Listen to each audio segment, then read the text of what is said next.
Now, what to do? I think this will be the most important bit of this presentation. What can we do? And I'm glad from what I've heard already, having been discussed last week, some of these things you've probably talked about, and they might not be new, but nonetheless, we'll hammer on them again.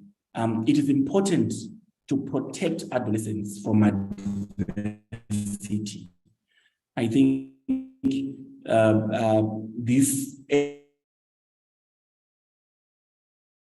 schoolers and people in college need to be protected from abuse in all its forms, education from all these things, which is why we need to be serious about our education. We need to, to protect one another from abuse, not to perpetuate abuse ourselves, not to perpetuate bullying ourselves. It's very, very emotional learning and psychological well-being. And we also need to ensure access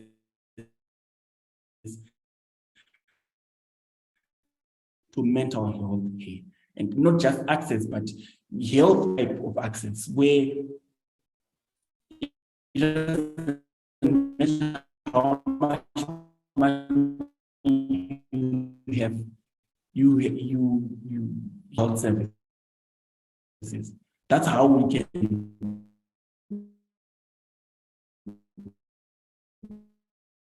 can try and avoid it right now, or maybe I should keep going. You can still hear me. I also saw a talk where I was saying my network is unstable, but I hope you can hear me.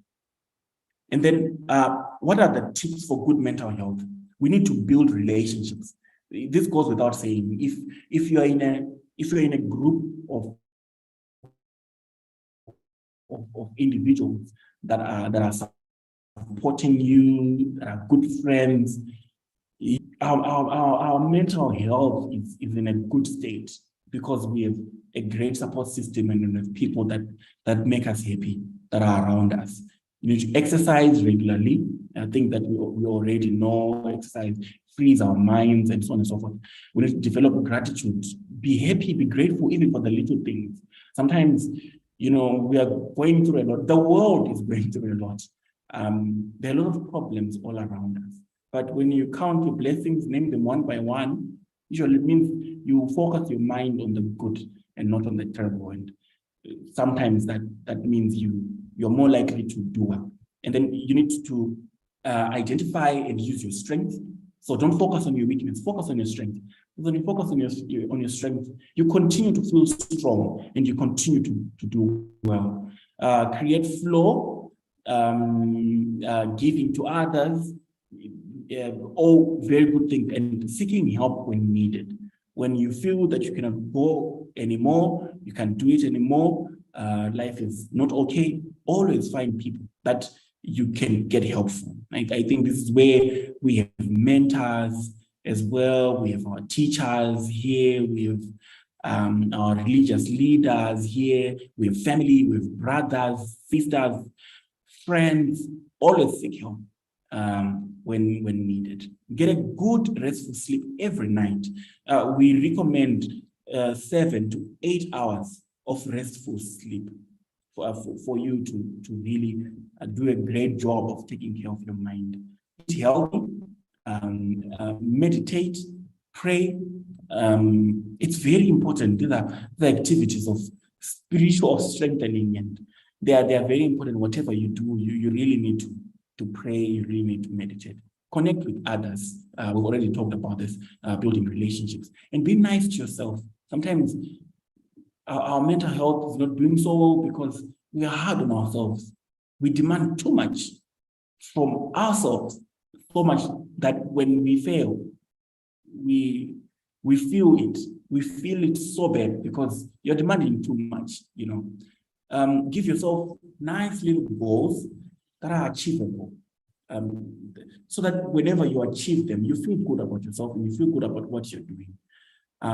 Forgive yourselves for the wrong that you've done in the past so that you can move on to live a much more full life, a much more healthier life. But if you continue to beat yourself too hard on the things that you've wronged already, it's in the past. you can move on from drug abuse, you can move on from whatever it is that you have done, and continue to be nice to yourself. Avoid risky behavior. Manage stress well. If you manage stress well, you also do very well to keep a good mental health. And find good entertainment, good and safe entertainment. Play games, watch movies, play what do you call sport, do sport, soccer, tennis, swimming, whatever it is.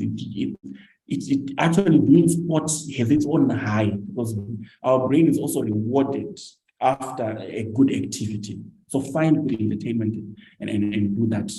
That is very, very healthy and takes care of your mental health.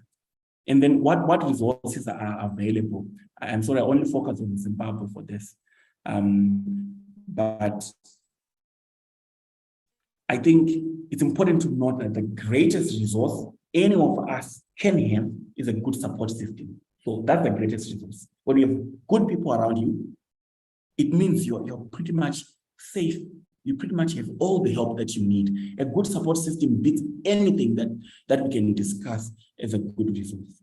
So we also have local clinics. So in pretty much all local clinics, there should be an individual dedicated for mental health of clients or patients that come to that clinic.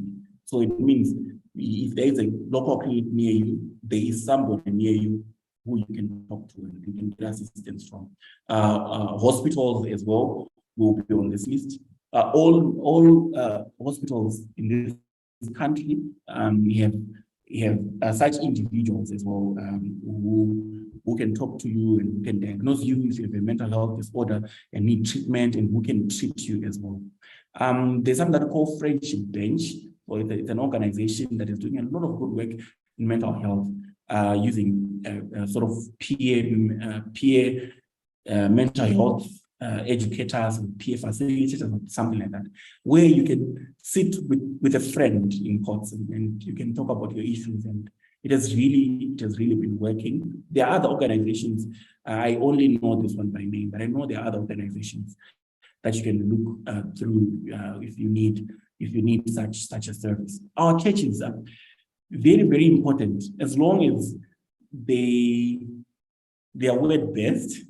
They are word-based churches, and yeah, they have good people all around. You find that you can get invaluable help from your church.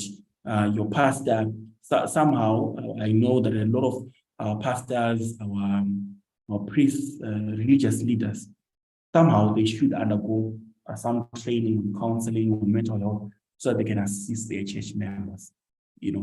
Sometimes it's enough to pray for people, but sometimes people just need to be talked to. People need good advice. Sometimes people need to go to the hospital so that they get medication for their issues as well.